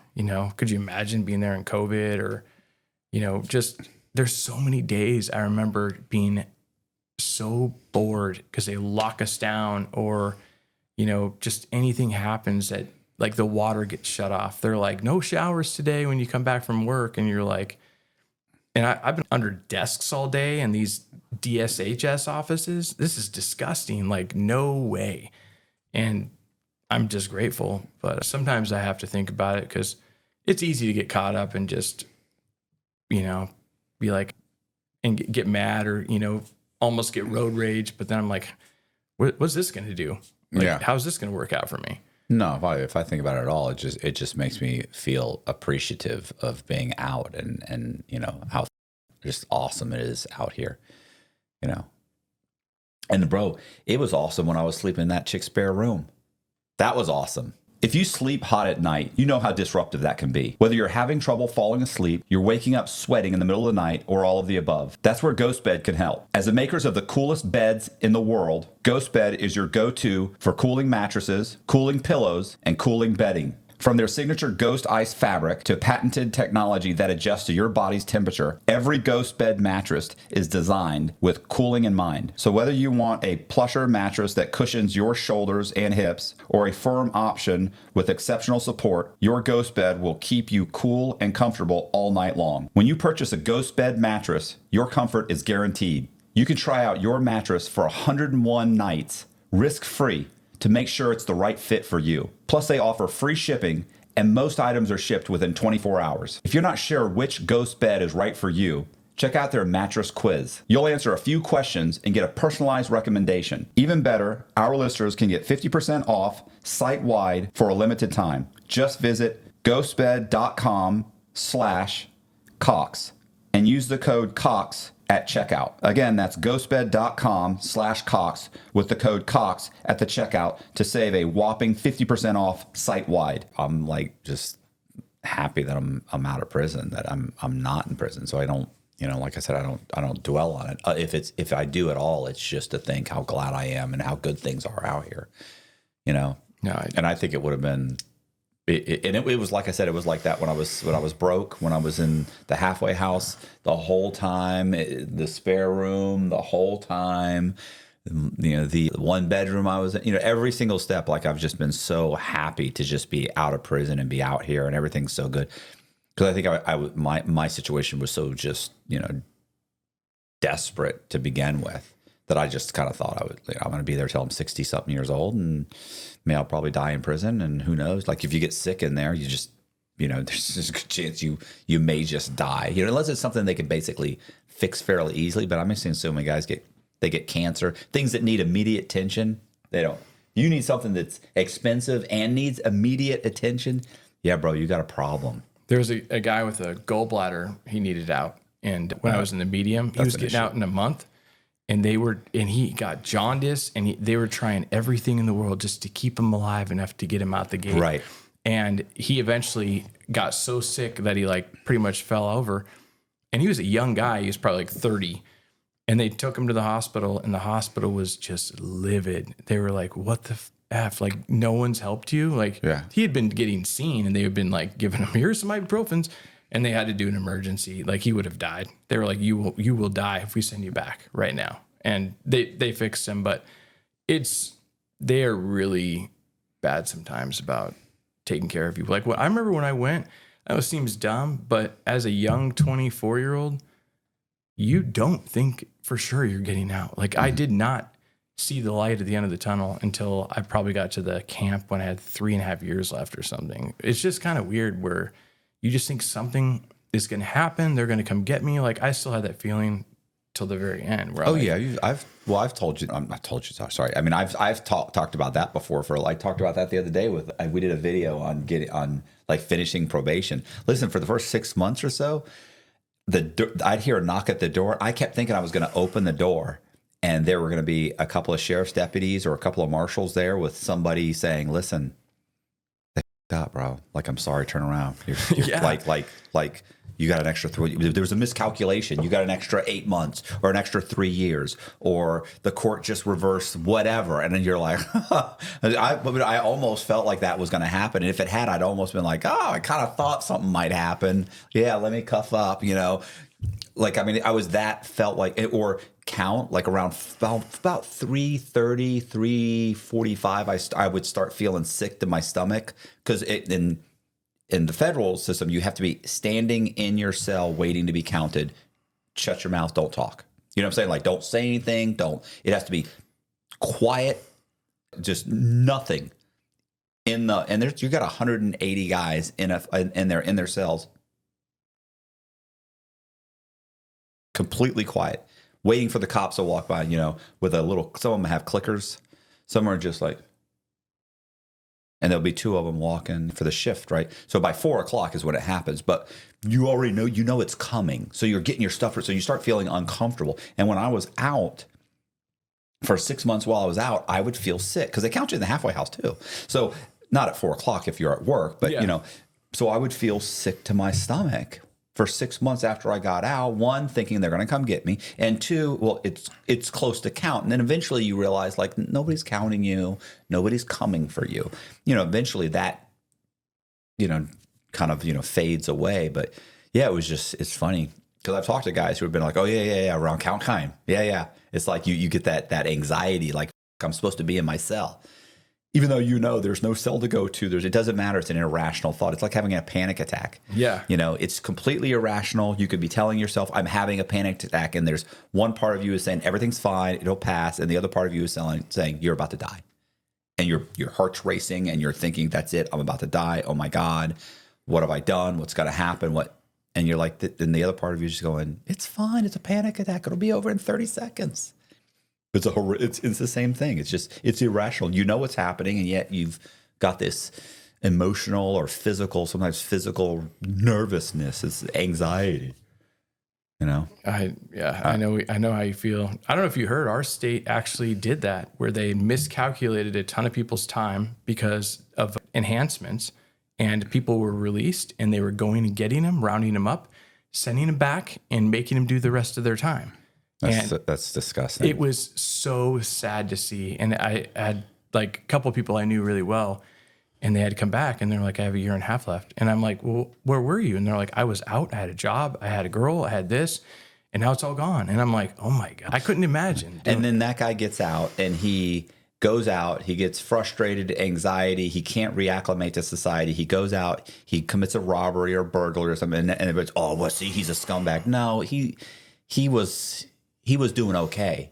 You're not giving him a chance to begin with. And then this guy put his life back together, and you yank him up again. I'd have a grudge against society. Yeah, they did it to a huge number of people. Like, I don't know how big of a number, but it was a lot. I mean, a couple of them were like, yeah, I kind of knew they were going to come because they knew what their sentence was supposed to be. And right. They were like, they can't do math. That ain't my fault. It's embarrassing, though. Like, how can you be that dumb where you can't figure out the basic math on someone's crime? I know that there's a bunch, but it's your job. It's and not just that. It's software. At this point. It's like you get out in 12.5 years. You know what I'm saying? It's not rocket science. No, but they didn't have that software. They must have done it a different way and then put it into the computer after they did the math on a little calculator. Like, it blew my mind, but it did happen towards the end of my sentence. So What about those two guys that got themselves released? I think they actually like filed release papers or something in the court, and they actually got themselves relief. really, Yeah, I want to say, if I have it right, there were two guys that had someone on the outside file release papers in the court and then send them to the prison, and the prison put them into the system. Next thing you know, they get, hey, you're being released on Tuesday. Oh, okay. And they released them. And then they figured it out shortly after, and then they went after them. I think that's what happened. I'm probably got it wrong, but it's something, it was like that. Like, it was literally like they just had someone dummy up some paperwork and send it in, and it released these two guys. They ended up getting caught, but probably worth it. Maybe I don't know. Well, I don't know. Maybe. I had one cellmate that his name was Dave Campbell, and he was at Walla Walla Medium, and he gets sent down to Oregon for a DUI. And this is probably in the early 2000s. And he had like 5 years left, and they run his DUI concurrent for time served, and they take him to the holding cell, and the cop's like, hey, going home today. And Dave's like, oh, well, yeah. And Dave was this funny guy. He was like chubby with a mullet. And he's like, yeah, I'm going home. And the cop walked off, and he took all his paperwork, and he literally just ate some of it and flushed the rest down the toilet. He's like, I swear to God. And I just sat there and I waited, as anxious as I've ever been in my life. And he said, on everything, they let me go. And I ran across the bridge in Portland, and he was out for a week or two. And then I think his aunt or someone turned him in, but they made it seem like he was an escaped convict. Like, he did it, and he ends up, he loses all of his good time. Walla Walla says, nope, all your good time's gone. But then he files an appeal, and he's like, no, I have the right to remain silent and not incriminate myself, because had I walked out and said that, then that's exactly what would have happened. So they reversed it. So he ended up going back, but he's like, it was a great 2 weeks. I wouldn't have changed it. He said, it was awesome. There was a guy who was, I want to say he was a bank robber or something. I don't know what he initially did. He got out of prison, and he'd been locked up for like 30 years or something. And he said he was getting out. What did he say? I don't forget the whole story, but he basically said there were three things he wanted to do. He wanted to go to the track. He wanted to like get drunk, and he wanted to get laid. And he got to the halfway house, and he left the halfway house or something, and then they scooped him up, and then he came back to Coleman. This was when I was at the Medium, and everybody was like, somebody said they were talking to him. They said, hey, bro, like, did you do all three things you wanted to do? He's like, man, I got two of them out of the way. It was so I was like, well, what were they? You know? Yeah. I don't know what they were, but he was like, I got two of them out of the way. Which one? What were they? That is awesome. Let me tell you I want to ask yours too. Okay. My favorite prison story. You mentioned one of yours, but one of mine was, there was this guy, his name was Bulldog. I met him in the Walla Walla Medium, and he was struck out, and he was like a younger guy, and he was just one of those people that he was like probably minorly special needs, you know what I mean? And just would never have made it in society. He needed some help, but he was one of those people in there that was like very institutionalized, but supposedly he was a great fighter. And he said that when he was early on there, he saw this kid come in, and back in the day at Walla Walla, people would come in, these kids or just nobodies, and guys would come up to him and send him on a mission. And this guy came up to this kid, and he's like, hey, you see that guy over there standing? I don't know where they were, maybe on the yard. And he's like, you need to go take off on that guy. And the kid looks at him, and he goes, why? Why would I do that when he's all the way over there? And the guy's like, because he's a piece of shit, and you need to go take care of business if you want to prove yourself. And the kid probably was just there for a day or two. Just had got there. And the kid's like, I don't know why I would go all the way over there when you're right here. Right. And the guy's like, what do you mean? And if I want to prove myself, I'll beat your ass, right? Yeah. And he goes, but he's all the way over there. and you're right here. And the guy like said one more word, and the kid just beat the shit out of this guy. And the kid came back. I said, well, what happened to the kid? Did they beat him up? And Bulldog said, no. He was like, I said that he was going to be with me, and they let it slide. I believe this story. I mean, he was kind of a weird guy, but I do think that there was some truth to it. But it's like we were talking about the other night. Some of these kids or these people that you least expect are some of the most brutal people. They really are. Like there was this guy, he was tiny little API guy when I was in the camp. And there was this other guy who was just Billy Badass, act like he was super tough.